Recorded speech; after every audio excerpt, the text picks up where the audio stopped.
नमस्कार दोस्तों, स्वागत है आपका अपने YouTube चैनल पर। तो चलिए शुरू करते हैं। अध्याय 5 उपभोक्ता का अधिकार। उपरोक्त संग्रह उपभोक्ता विवाद निवारण आयोग के निर्णय के कुछ समाचारों के नमूने हैं। इन मामलों में लोग इस संगठनों में क्यों गए। ये निर्णय इसलिए दिए गए हैं क्योंकि कुछ लोग न्याय पाने के लिए दृढ़ एवं संघर्षित रहे हैं। किन तरह के न्याय को पाने के लिए तरसते रहे। इससे भी अधिक महत्वपूर्ण यह है कि जब उन्हें लगा कि उनके साथ गलत हुआ है तो विक्रेताओं से यथोचित व्यवहार प्राप्त करने के लिए वह अपने उपभोक्ताओं अधिकार का प्रयोग कैसे कर सकते हैं। गरीबों को मिली सस्ती दालें, सुरक्षा की गारंटी निस्वार्थ, प्रदूषित पानी, बिना डॉक्टर शुरू हो गया अस्पताल, गलत दवा देने से महिला की मौत। बाजार में उपभोक्ता। बाजार में हमारी भागीदारी उत्पादक और उपभोक्ता दोनों रूप में होती है। वस्तुओं एवं सेवाओं के उत्पादक के रूप में हम पहले वर्णित कृषि, उद्योग या सेवा जैसे क्षेत्रों के कार्यरत हो सकते हैं। उपभोक्ता की भागीदारी बाजार में तब होती है जब अपनी आवश्यकता अनुसार वस्तुओं या सेवाओं को खरीदते हैं। उपभोक्ता के रूप में लोगों द्वारा उपभोग किए जाने वाली अंतिम वस्तुएं होती हैं। पिछले अध्याय में हमने देखा है विकास को बढ़ावा देने के लिए जरूरी नियमों या नियंत्रणों या उनके लिए उठाए गए कदमों की आवश्यकता का वर्णन किया है। इसका महत्वपूर्ण असंगठित क्षेत्र के मजदूरों की सुरक्षा के लिए उसी तरह हो सकता है जिस तरह साहूकारों द्वारा लगाए गए उच्च ब्याज दर से लोगों को बचाने के लिए नियमों और नियंत्रणों की जरूरत होती है। इसी प्रकार पर्यावरण सुरक्षा के लिए नियमों एवं विनियमों की आवश्यकता होती है। उदाहरण के लिए अनौपचारिक क्षेत्रों के साहूकार, जिनके बारे में आप अध्याय 3 में पढ़ चुके हैं, कर्जदार पर बंधन डालने के लिए तरह तरह के दावे पेच अपनाते हैं। सामयिक ऋण के कारण वे उत्पाद निम्न दर पर बेचने के लिए मजबूर कर देते हैं। वे स्वप्ना जैसी महिला को ऋण चुकाने के लिए अपनी जमीन बेचने को विवश कर देते हैं। इस प्रकार के असंगठित क्षेत्र में काम करने वाले बहुत से लोगों को निम्न वेतन पर कार्य करना पड़ता है और परिस्थितियों को झेलना पड़ता है जो न्यायोचित नहीं होते हैं और प्रायः उनके स्वास्थ्य के लिए हानिकारक भी होते हैं। ऐसे शोषण को रोकने के लिए और उनकी सुरक्षा हेतु हमने नियमों एवं विनियमों की बात की। ऐसी कई संस्थाएं हैं जिनके यह सुनिश्चित करने के लिए लंबा संघर्ष किया है नियमों का अनुपालन हो।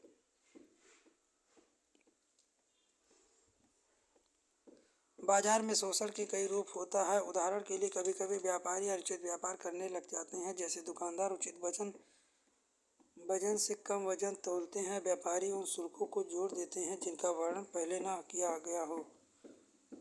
मिलावटी दोषपूर्ण वस्तुएं बेची जाती हैं।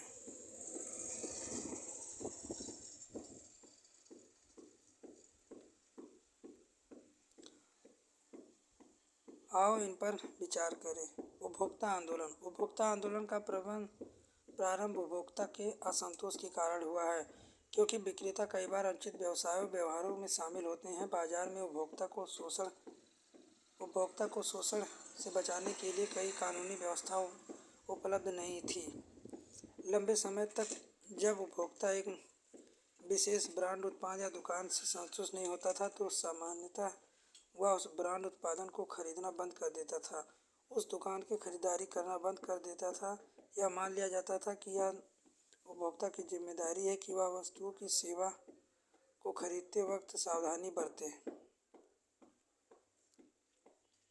भारत में सामाजिक बल के रूप में उपभोक्ता आंदोलन का जन्म अनैतिक और अनुचित व्यवसाय कार्यों के उपभोक्ताओं के हित की रक्षा करने और प्रोत्साहन करने के लिए आवश्यकता के साथ हुआ।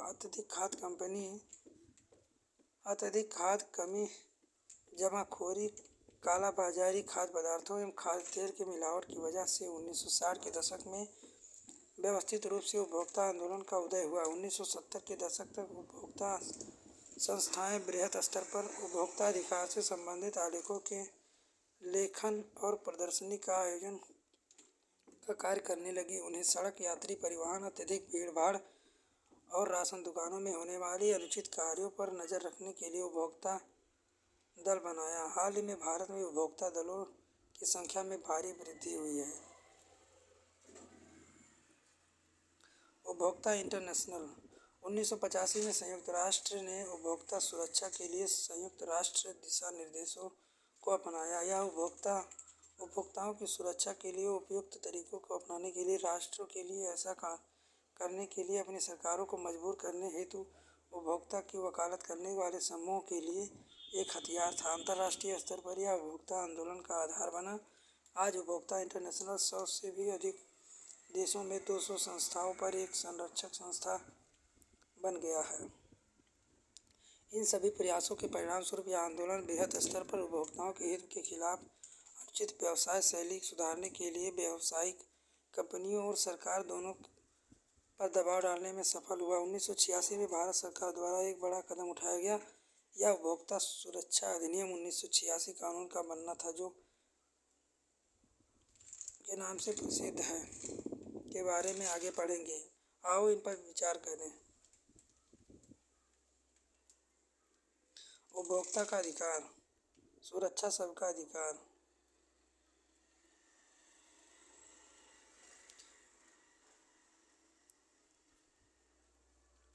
रेजी की व्यवस्था यह साबित करती है कि कैसे एक अस्पताल में चिकित्सकों के कर्मचारियों द्वारा बेहोश करने की लापरवाही के कारण एक छात्र की जिंदगी भर के लिए अपंग हो जाता है।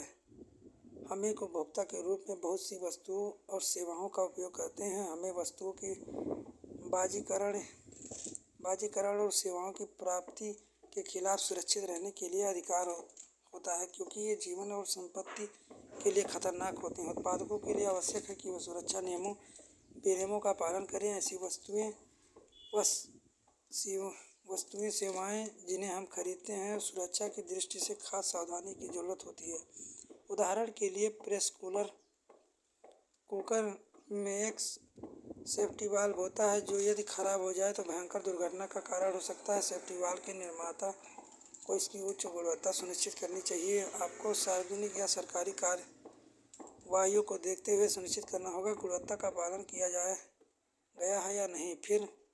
फिर भी हमें बाजार में गुणवत्ता वाले उत्पाद प्राप्त करने होते हैं, क्योंकि इन नियमों का प्रक्षेपण उचित रूप से नहीं हो रहा है और उपभोक्ता आंदोलन वे बहुत ज़्यादा मजबूत नहीं है। आओ इन पर विचार करें। वस्तुओं और सेवाओं के बारे में जानकारी। जब आप किसी वस्तु खरीदते हैं तो उस पैकेट पर कुछ खास जानकारियाँ पाएंगे। ये जानकारियाँ उन पर वस्तुओं के अवयव, मूल्य, वैध संख्या, निर्माण की तारीख, खराब होने की तिथि, वस्तु बनाने के पते के बारे में है। जब हम कोई दवा खरीदते हैं तो उस दवा के उचित प्रयोग के बारे में दिशा निर्देश, दवा के उपयोग के अन्य प्रभाव, खतरे संबंधी जानकारी प्राप्त कर सकते हैं। जब आप वस्तु खरीदते हैं तो धुलाई संबंधी निर्देश प्राप्त करेंगे। आखिर ऐसे नियम क्यों बनाए गए हैं कि वस्तु बनाने के लिए जानकारियाँ देनी पड़ती हैं? क्या इसलिए उपभोक्ता जिन वस्तुओं को सेवाओं को खरीदता है उसके बारे में सूचना पाने का अधिकार है? तब उपभोक्ता वस्तुओं की किसी प्रकार की खराबी होने की शिकायत कर सकता है। मुआवजे पाने पर वस्तु बदलने में मांग कर सकता है। उदाहरण के लिए, यदि हम एक उत्पाद खरीदते हैं और उसके खराब होने की तिथि के पहले दिन ही वह खराब हो जाता है, तो हम उसके बदले में बारे में कह सकते हैं। यदि वस्तु खराब होने में अंतिम समय सीमा उस समय पर नहीं छपी हो तो यह विनिर्माता दुकानदार पर आरोप लगा देता है कि उसकी जिम्मेदारी नहीं मानेगा। आज सरकार प्रदत्त विविध सेवाओं को उपयोगी बनाने के लिए सूचना पाने का अधिकार को बढ़ावा दे रही है। 2005 अक्टूबर में भारत सरकार ने नए कानून किया, जो RTI या सूचना पाने का अधिकार नाम से जाना जाता है, जो अपने नागरिकों के सरकारी विभागों, कार्यकलापों की सभी सूचनाएं पाने का अधिकार को सुनिश्चित करता है। RTI एक्ट प्रभावित को निम्नलिखित केसों के द्वारा समझा जा सकता है। आओ इन पर विचार करें। चयन के अधिकार का उल्लंघन। हम इस घटना से क्या समझते हैं? किसी भी उपभोक्ता को किसी भी सेवा को प्राप्त करना, चाहे किसी भी आयु या लिंग का हो, किसी भी तरह की सेवा प्राप्त करता हो, उसे सेवा प्राप्त करते हुए हमेशा चुनने का अधिकार होगा। मान लीजिए एक तमंजाना खरीदना है। दुकानदार कहता है कि वह केवल दंत मंजन तभी बेचेगा जब आप दंत मंजन के साथ एक ब्रश भी खरीदेंगे। अगर आप ब्रश खरीदने के लिए इच्छुक नहीं है तब आपके चुनने का अधिकार का उल्लंघन है। ठीक उसी तरह कभी कभी आप नया गैस कनेक्शन लेते हैं, गैस सिलेंडर के साथ एक चूल्हा भी लेने के लिए दबाव डालता है। इस प्रकार कई बार उन वस्तुओं को खरीदने के लिए दबाव डाला जाता है जिनके खरीदने की हमारी इच्छा बिल्कुल नहीं होती है, और तभी उनके पास चुनाव के लिए कोई विकल्प नहीं होता है। आओ इन पर विचार करें। नए उपभोक्ताओं को न्याय पाने के लिए कहाँ जाना चाहिए? रेजू मैथ्यू और अरिबाबी के प्रकरणों को पुनः पढ़ें जो पिछले अध्यायों में दिया जा चुका है। ये कुछ उदाहरण हैं जिनके उपभोक्ताओं के अधिकारियों की अवहेलना की गई। ऐसी घटनाएं अक्सर हमारे देशों में घटित होती हैं। इन स्थितियों के उपभोक्ताओं को न्याय दिलाने के लिए कहा जा सकता है। उपभोक्ताओं को अनुचित सौदेबाजी और शोषण के विरुद्ध क्षतिपूर्ति निवारण का अधिकार है। यदि एक उपभोक्ता को कोई क्षति पहुंचाई जाती है तो क्षति की मात्रा के आधार पर क्षति पूर्ति पाने का अधिकार होता है। इस कार्य को पूरा करने के लिए एक आसान, प्रभावी जन प्रणाली बनाने की आवश्यकता है। उपभोक्ता केंद्र सम्मुख अपनी शिकायत दर्ज करा सकता है, स्वयं किसी वकील के साथ अपना वकील की सेवा के बिना।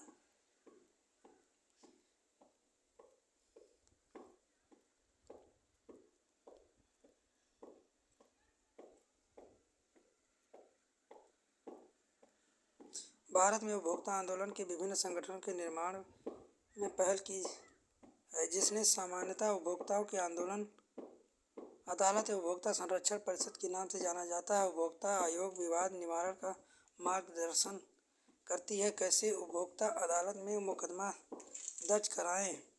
बहुत से अवसरों पर ये आयोग में व्यक्ति विशेष उपभोक्ता का प्रतिनिधित्व भी करते हैं। वह स्वयंसेवी संगठन जनता में जागरूकता पैदा करने के लिए सरकार वित्तीय सहयोग में प्राप्त करते हैं। यदि आप एक आवासीय कॉलोनी में रहते हैं तो आप निवासी कल्याण संघ का नामपत्र अवश्य देखा होगा। यदि उनके लिए सदस्य के लिए साथ कोई अनुचित व्यावसायिक कार्रवाई होती है तो उनकी तरफ से संस्था मामले को देखती है।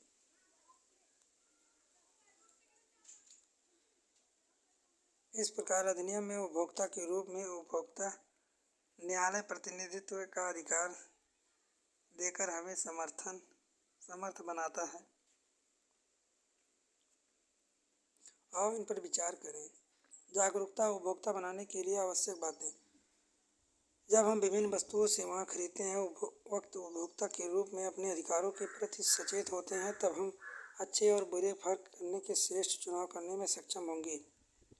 एक जागरूक उपभोक्ता बनने के लिए निपुणता और ज्ञान प्राप्त करने की जरूरत होती है। हम अपने अधिकारों के प्रति सचेत कैसे हों? निम्न पृष्ठ पर पहले पृष्ठों के विज्ञापनों को देखें। क्या आप सोचेंगे? कोपरा अधिनियम ने केंद्र और राज्य सरकार के उपभोक्ता मामले में अलग विभागों को स्थापित करने के लिए मुख्य भूमिका अदा की। आप जो विज्ञापन देख चुके हैं एक उदाहरण है जिसके द्वारा सरकार कानूनी प्रक्रिया के बारे में नागरिकों को अवगत कराती है, जिसका वे प्रयोग कर सकते हैं। अपने टेलीविज़न चैनलों पर भी ऐसे विज्ञापन देखे होंगे। ISI और एगमार्क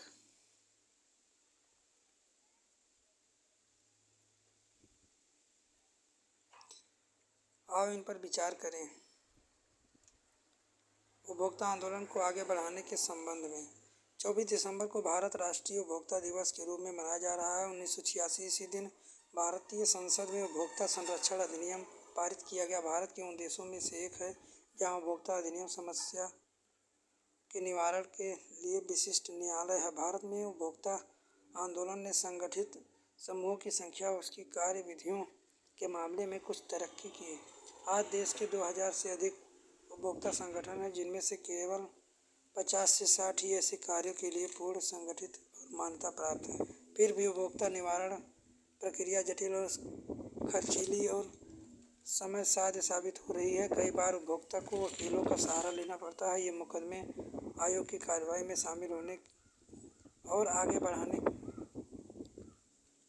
आदि में काफ़ी समय लेते हैं। अधिकांशतः खरीदारों के समय रसीद नहीं दी जाती। ऐसी स्थितियों में प्रमाण जुटाना आसान नहीं होता है। इसके अलावा बाजार में अधिकांशतः खरीदारियां छोटे फुटकर दुकानदारों से होती हैं। उपभोक्ता के अधिकारों को मजबूती देने के लिए कोपरा का वर्ष 2019 में संशोधन हुआ, जिससे अब इंटरनेट के माध्यम से खरीद की शामिल है। यदि कई सेवा कमी या दोषपूर्ण उत्पादन सेवा प्राप्त निर्माता को भी जिम्मेदार ठहराया जाएगा, दंडित किया जाएगा, यहाँ तक कि जेल भी हो सकता है। उपभोक्ता विवाद निवारण आयोग से बाहर तटस्थ मध्यस्थ की सहायता से विवादों के निपटारे को अब उपभोक्ता आयोग के सभी तीनों स्तरों को प्रोत्साहित किया गया। कोपरा अधिनियम 35 वर्ष के बाद भारत में उपभोक्ता ज्ञान बहुत धीरे धीरे फैल रहा है। श्रमिकों के हितों में रक्षा के लिए कानूनों के लागू होने के बावजूद खास तौर पर संगठित क्षेत्रों में कमजोर हैं। इस प्रकार के बाजारों में कार्य करने के लिए नियमों और विनियमों का प्रायः पालन नहीं होता है। फिर भी उपभोक्ता को अपनी भूमिका और अपना महत्व समझने की ज़रूरत है। यह अक्सर कहा जाता है कि उपभोक्ताओं की सक्रिय भागीदारी से ही उपभोक्ता आंदोलन प्रभावी हो सकता है। इसलिए स्वैच्छिक प्रयास और उसकी साझेदारी से ही उपयुक्त संघर्ष की ज़रूरत है। अभ्यास